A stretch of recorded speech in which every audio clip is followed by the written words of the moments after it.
Good morning, everybody, and welcome to another edition of the comment section. For those that don't know who I am, my name is James. I am the founder of Rupert. Rupert is your 24/7 social media assistant, helping you combat negative issues across your comments, but also helping you extract more value from those comments. Today, we're going to be discussing building a community around your brand through social media engagement. These will always be a quick 10-15 minutes at best, just a few tips to take away and for you guys to action every single week. So I always start with a stat, and this week's stat is 71% of consumers who've had a positive social media experience for a brand are more likely to recommend it to others. Again, I want you to digest this and sink in and think about it from your own business perspective. How many of those customers or prospects are commenting on your socials, both paid and organic, and you're neglecting them? They're not having a positive experience. Actually, if anything, they're having negative experiences because they're trying to engage with your brand and you're leaving them unanswered. So again, if you look at the statistics on this, 71% of those who you're responding to, they're going to actually pass your product or service on as a referral. We all know as marketers, as brand owners, that referral is the cheapest way to acquire customers. So if you're not responding and you're not giving users and customers a positive experience on your socials, just be mindful that this is actually going to affect your bottom line and your conversion. So again, just a stat every week, and that's the one for today. So a brand, when we talk about community, I think that's doing it really well at the moment, and it's Lego. Lego are a really weird brand because they've got a spectrum of clientele. They've got old, young demographics across the board. And when I looked at their socials and I looked at their comments, they've got a very loyal community, and they've built that over a long, long time. It's a bit of a legacy brand. Now, although they're taking advantage of this, I believe they're not taking full advantage, because although they're responding to some of the comments, they're not responding to all of them. And again, you guys can all see this. This is publicly available on their socials. This one, I think, is Instagram, but they're not taking full advantage. And again, it's a brand that's doing very well, but it's a brand that could actually be doing more. But actually, if you go on, you can see some of their responses here, quite tongue-in-cheek. But again, they respond to their community in a really nice way, which I really actually enjoyed when I was researching for this talk. So, building a community around your brand through social media engagement. I always put this down into free, and then I'll give you free tips at the end. So, the first one is social media is where your audience lives. I know this seems bizarre, but we need to build, when we're looking to build a community, we need to build a community of where people reside. And the stats show people are residing more than ever on social media. I think the average user at the moment spends over 2 hours a day on social, and that's across the board. Obviously, it's a lot more for the younger demographics. People are spending more time on Instagram, LinkedIn, where we are today, where obviously people are building some really cool communities. So you've got Facebook, you've got TikTok, you've got YouTube. People are building communities on these platforms, but we need to build the community on where your particular audience lives. And again, I know this seems bizarre and weird for me to say, but if all your audience is responding and commenting on one particular platform, build your audience and your community on there. Don't build it on the one that they're not responding to. Okay? So again, just be very conscious is that social media is where our audience and our customers and our prospects are living. You need to build your community there. The second one is engagement builds trust and loyalty. So I reference these guys quite a bit because they're very good at it. So I reference them quite a lot, which is Huel. So Huel have built a real loyal community of hooligans across their socials, across all of them. And they've done it in a very clever way, is that they just respond to comments. Obviously, they've got a very good product. But when you look at their socials, they never ever miss a comment. They're also very unapologetic when it comes to things like their pricing models, their minimum order values. But what they do is they do respond to all of those in a very nice and clear, concise way. But what they also do for the ones that are tagging them in, or they've tagged them into a particular photo, what's amazing is that they respond to every single one of those as well. Every single one they respond. And all that does is build more trust, and it builds more loyalty amongst those people that are actually tagging them in and respond to their comments. So again, just be conscious that if people are asking you if they're asking you a question on your socials and you're not responding, if anything, it's actually going to damage your trust. You're not going to start building it. And the third one is it creates a ripple effect. So I speak about this a lot, and apologies if you've heard this from me before, but the number one of social media is to keep people engaged on the platform. And we as marketers, as brand owners, need to be really conscious of that, because although we will have an objective, and most time it's around a sale or a conversion, we've still got to play into the algorithm, which is how long can I keep this user engaged on that particular platform for? Because if you're Facebook, you want someone staying on Facebook as long as possible. You don't want them to go across to TikTok, and vice versa with YouTube and all the rest of them. So we've got to make sure that we are engaging the user on the platform. Now, if we do, and a good way of doing that is responding to comments.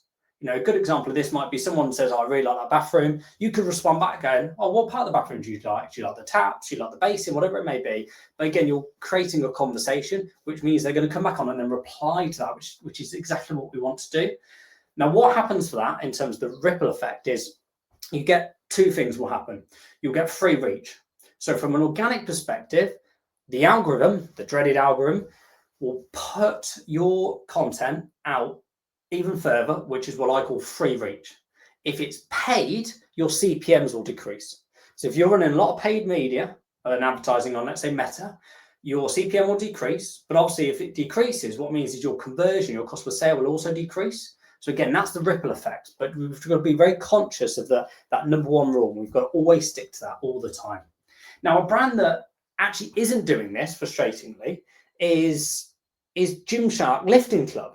Now, when you think about Gymshark, I think all of us, if we all said, think about one community brand on social, I think a lot of us would say Gymshark. And obviously, they've offshot a couple of pages, and one of those is the Lifting Club.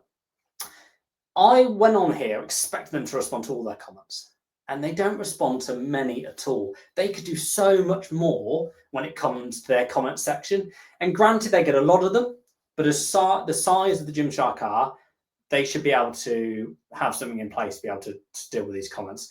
And also, there are a lot of them with just putting emojis out. But again, they could do so much more with their comment section. So yeah, in terms of a community brand like Gymshark are, especially a lifting club, which is a sub-community of their larger community, I was expecting to see more. Actually, frustratingly, they're not.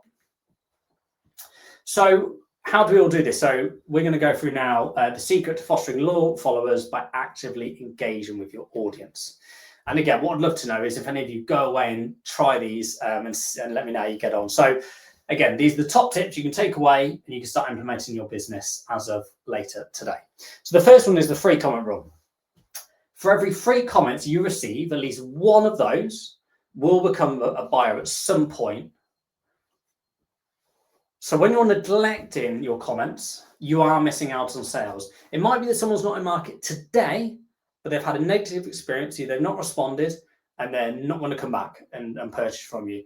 The only example I can give is this: if we walked into a certain clothes store and we asked someone who was working there certain questions on the size of jeans or the size of a certain garment, no one ever responded, we would not go back in there and purchase. So again, it's the exact same with the comment section. This is real estate that is really important. So again, the free comment rule is something you've always got to remember. The second one is initiate conversations. Sort of goes on to what I was saying a second, which is, I know this seems simple and a lot of us forget this, but people want interactions. People are commenting. Someone's gone out their day to comment on our post, yet we neglect them and we leave them totally unanswered. You've got to then respond to them. You've got to ask them more questions, and you've got to then actually initiate a conversation, because that's all they want. They want engagement. They've reached out to your brand because they want engagement, yet we're leaving them unanswered. Again, if you look at the analogy and the example of someone walking into a store, it's the exact same. There's no different. There's no difference now. The high street is now online, and we've got to adapt. The third one is recognize brand advocates. Now, this one is a lot harder to do. And the reason why it's harder to do is the platforms don't allow you or don't show you who your advocates are. And it's very hard to monitor this. And it's one of the features within Rupert that I put in from day one because I thought it was really important. So when someone's responding to various posts and organic, both paid and organic posts. It's quite hard to see that if one user's responded positively to 10 of those, it's very hard to do. So what you can't see is see that advocate for what it is. Now, a feature of Rupert is every week, or you can toggle it based on every week, 30 days or 3 months, who your top 3 advocates are.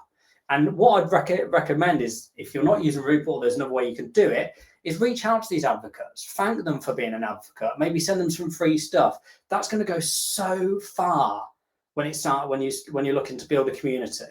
And again, see how you can do it. Again, it is a feature of Rupert, but I'm not here to sell Rupert. It's just, we're not recognizing those advocates, but I know it's a hard thing to do. If there's a way you can do it, or you see someone that always pops up and you go, oh, I remember that person, reach out to them, DM them, maybe send them something. Alternatively, do a post about them, really, put them on a pedestal.